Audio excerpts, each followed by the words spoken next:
Nous allons donc parler de cette grève longue, très longue qui s'annonce à la SNCF avec vous, Véronique Jacquier. Bonjour, vous êtes journaliste à Sud Radio. Et vous, Philippe-Henri Honegger, vous êtes avocat pénaliste du cabinet Ruben et associé. C'est une grève longue qui s'annonce et c'est le deuxième test social pour Emmanuel Macron ou le premier finalement? Alors finalement, je pense que c'est le premier, parce que la loi travail avec les ordonnances s'est passée assez facilement. Et d'ailleurs, la CGT s'est cassé les dents sur cette loi travail. D'où le fait qu'elle est à la manœuvre et que c'est un test éminemment crucial pour Emmanuel Macron. Quelque part, ça passe ou ça casse. Il est déterminé. Pourquoi? Parce que s'il ne réussit pas là-dessus, ça veut dire que le pays n'est pas réformable. Il a d'autres grosses réformes qui l'attendent, comme la réforme de la retraite. Donc là encore, s'il commence à reculer sur la SNCF, qu'est-ce que ça va être ensuite? Et puis n'oublions pas qu'Emmanuel Macron veut que la France retrouve une place centrale sur l'échiquier européen. Or, faire de la réforme de la SNCF et l'ouverture à la libre concurrence, c'est le fruit d'une directive européenne. Ça a été acté tout d'abord en 1991. Ça a été, alors pour l'ouverture du fret international, pour l'ouverture du fret, pour le transport des voyageurs à l'international. Et là, on est finalement au cœur de ce qui nous concerne, nous les Français, c'est-à-dire le transport de voyageurs national. Donc oui, c'est très important pour Emmanuel Macron, mais n'oublions pas qu'il répond à une directive européenne, donc il ne peut pas faire marche arrière et il ne peut pas ne pas affronter ce qui vient. Quitte à être impopulaire, c'est pas grave, finalement? Est-ce qu'il va être impopulaire? Je ne suis pas sûre, parce que selon un dernier sondage IFOP, 46% des Français soutiennent le mouvement qui se profile. C'est 4 points de plus qu'il y a 15 jours. Bon, cela dit, il a quand même été élu pour assumer un certain nombre de réformes. Il a un spectre politique qui est assez large, qui va du centre-gauche jusqu'à une certaine partie de la droite qui a voté pour lui. Donc je pense qu'il peut pas reculer, mais vraiment ça passe ou ça casse, parce que si là-dessus il recule, il est mort pour les 4 ans qui viennent, c'est clair. Guillaume Pépi a annoncé hier, il l'a même rappelé, qu'il y avait, et c'est une polémique en ce moment, les cheminots s'écharpent un petit peu là-dessus avec la direction de la SNCF par rapport à cette retenue de salaire pour un jour de grève. Guillaume Pépi a annoncé que ces retenues concerneraient également les jours de repos des grévistes, week-end, jours fériés et congés compris, s'ils sont compris entre le 3 avril et le 28 juin, c'est-à-dire la période de grève. Est-ce que c'est faisable? Est-ce que c'est normal de faire cela? Là, on est sur des considérations qui sont quand même très très précises par rapport au statut justement des cheminots et à leur droit de grève de manière générale. Il faut voir dans le détail. Je vous avoue que je ne connais pas précisément le détail de ce qui est prévu dans ces cas-là. En tous les cas, ce qui est certain, c'est qu'en France, on a un droit de grève qui est prévu par la Constitution.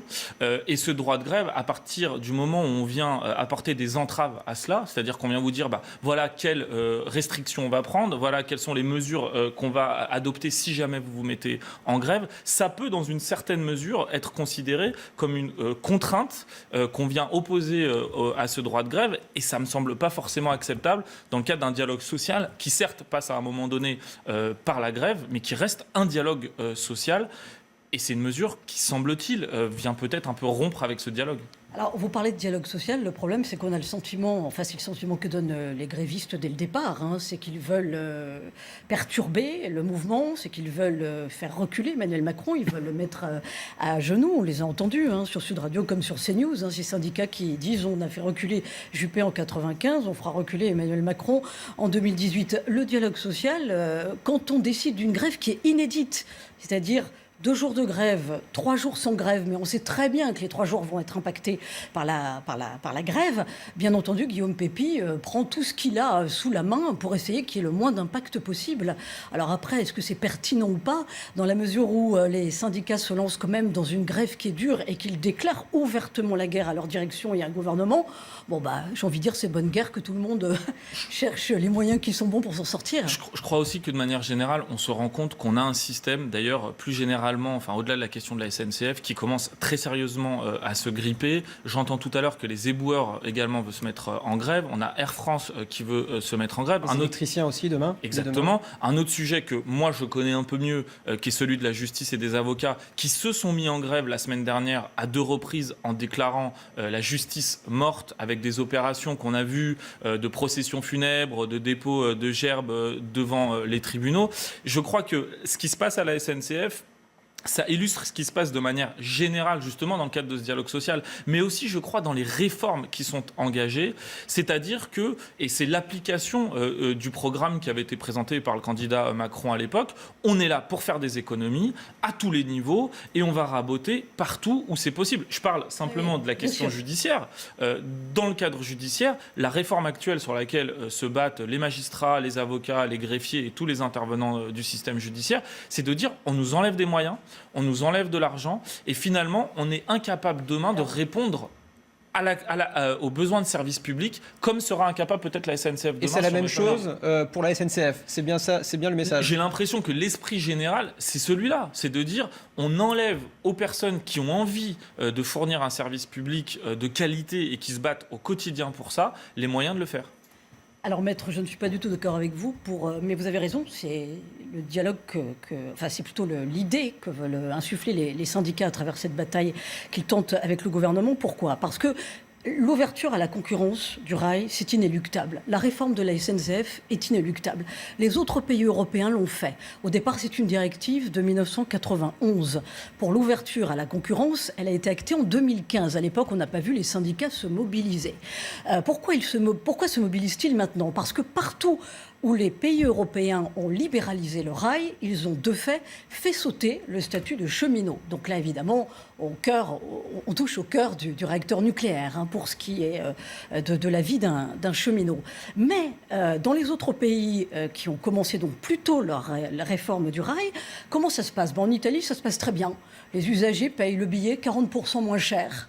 La compagnie ferroviaire, qui était celle qui était installée à l'instar de la SNCF, se porte très bien. Elle gagne même de l'argent. Alors en revanche, en Grande-Bretagne, là c'est problématique parce qu'ils ont voulu faire la privatisation à tout va. Il y a 25 compagnies qui se battent le marché et là c'est une catastrophe. Mais par exemple, si on prend aussi ce qui se passe en Allemagne, ça se passe très bien. Les usagers payent aussi moins cher le billet.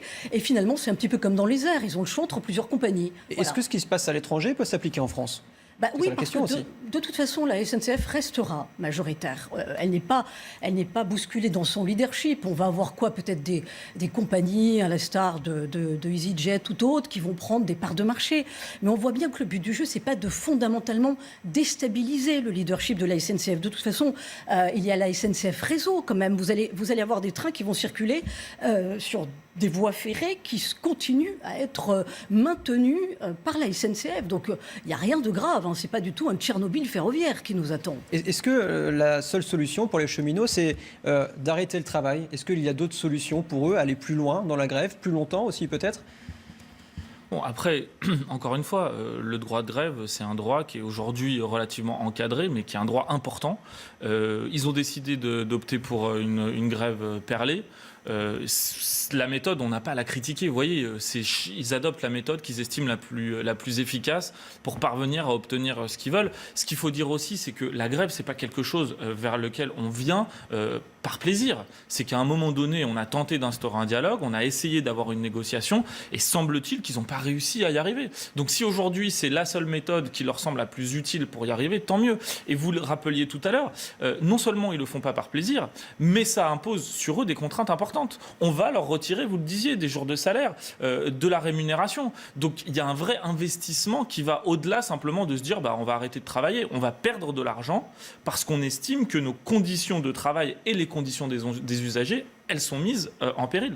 Rapidement ? Oui, moi j'ai quand même le sentiment qu'ils auraient pu faire autre chose que faire grève, pour la simple et bonne raison que vendredi dernier, le gouvernement est revenu dans le cadre de l'ouverture à la concurrence sur la portabilité des droits quand les cheminots de la SNCF voudront éventuellement changer d'entreprise. D'abord, ça sera sur la base du volontariat.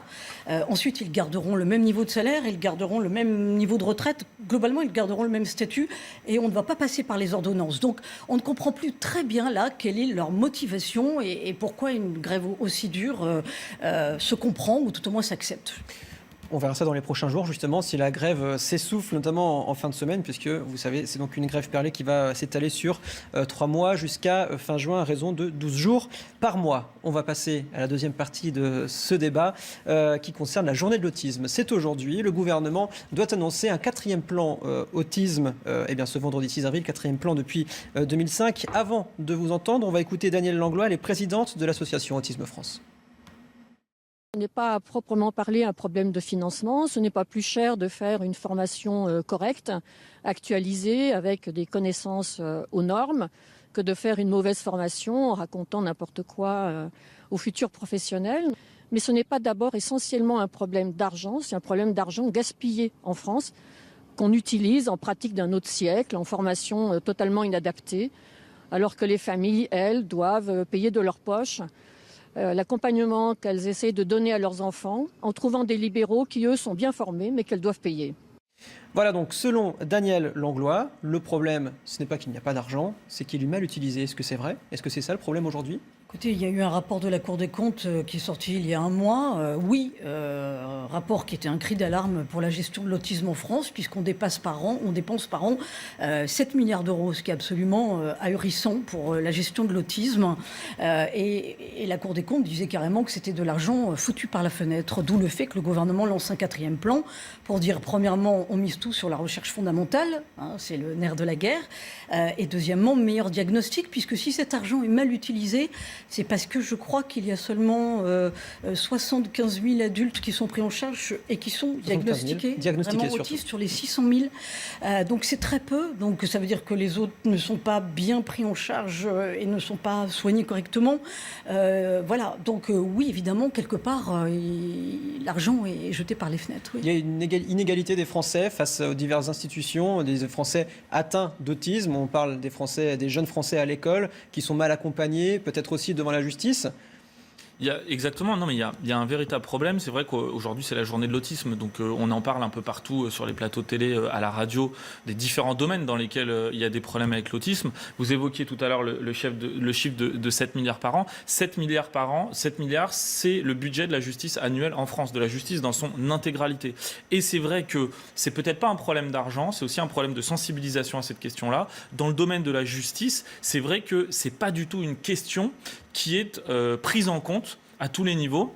Moi, j'ai déjà eu l'occasion de défendre des personnes qui ont été diagnostiquées comme ayant de l'autisme et qui se retrouvent totalement démunies face à la justice et face au processus judiciaire en général. Et je dirais que la justice est aussi totalement démunie face à eux.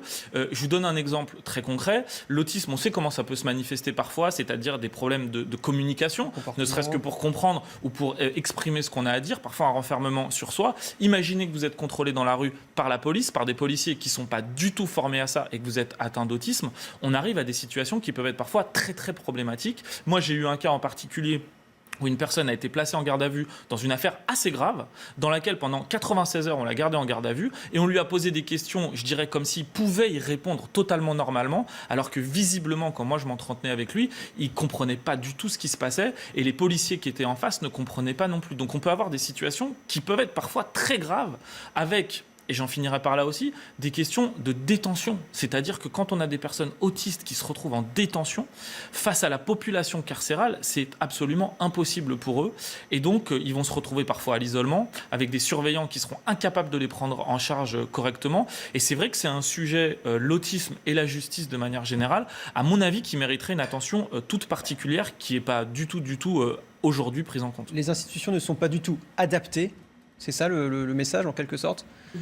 Oui, alors pour remettre les choses dans leur contexte, parce que 7 milliards quand même c'est un chiffre qui est énorme, et vous avez raison de le dire, c'est le montant du fonctionnement de la justice. 7 milliards, non, c'est pas adapté. Pourquoi? Parce que beaucoup de gens sont mal pris en charge en psychiatrie. Et comme finalement on ne sait pas bien les diagnostiquer et que si le diagnostic n'est pas fait d'une façon précoce, ces gens-là ne sont pas pris en charge correctement, donc il n'y a pas de développement qui puisse être correct ensuite à l'âge adulte, puisqu'évidemment le b.a.-ba c'est quand même que de diagnostiquer le plus tôt possible les enfants. Oui, nous avons de toute façon en France un retard, mais la secrétaire d'État aux personnes handicapées l'a redit encore ce matin, Sophie Cluzel. Oui, nous sommes très très en retard pour la gestion de l'autisme et nous n'avons pas les structures adaptées, bien entendu. Il n'y a pas aussi peut-être un problème en France du regard des autres sur les personnes atteintes de ce trouble? Mais c'est très compliqué parce que moi, par exemple, je n'ai jamais croisé d'autiste dans ma vie. Le peu que j'en connaisse, c'était le film Rain Man avec Dustin Hoffman, où d'ailleurs il était diagnostiqué syndrome Asperger. Donc ce sont entre guillemets les autistes qui peuvent être des génies au niveau scientifique ou autre et qui sont très recherchés d'ailleurs dans la Silicon Valley. Donc vous voyez que nous, on est paumés puisqu'on ne sait pas non plus quel mot mettre sur un autiste. Je crois que justement de dire on n'a jamais rencontré, c'est une part du problème. Quand on se dit il y a 700 000 ou 600 000 autistes en France, ça veut dire une personne sur 100. Donc nécessairement, on en a déjà tous rencontrés. Nécessairement, on en croise très régulièrement. Le problème du regard, c'est pas forcément d'avoir un regard négatif, c'est justement un regard qui est pas du tout capable de voir si la personne à qui on s'adresse est autiste ou pas et de savoir adapter ou pas son comportement. Une personne sur 100 en France, ça veut dire que c'est une situation qui est pas du tout marginale et qui, au niveau des institutions, doit être prise en compte comme d'autres formes de handicap ou comme les handicaps. Vous savez qu'on a une loi sur le handicap, sur l'accessibilité aux bâtiments publics et autres.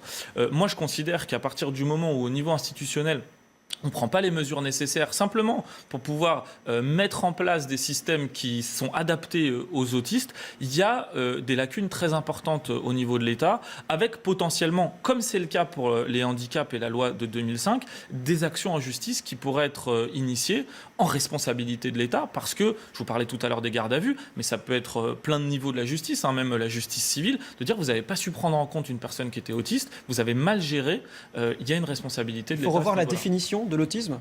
Ça changera les choses? Je ne suis pas sûr que ça soit la définition, mais il faut simplement mettre au cœur des préoccupations institutionnelles la question de l'autisme comme quelque chose d'important, je dirais, dans les processus de gestion des justiciables en général.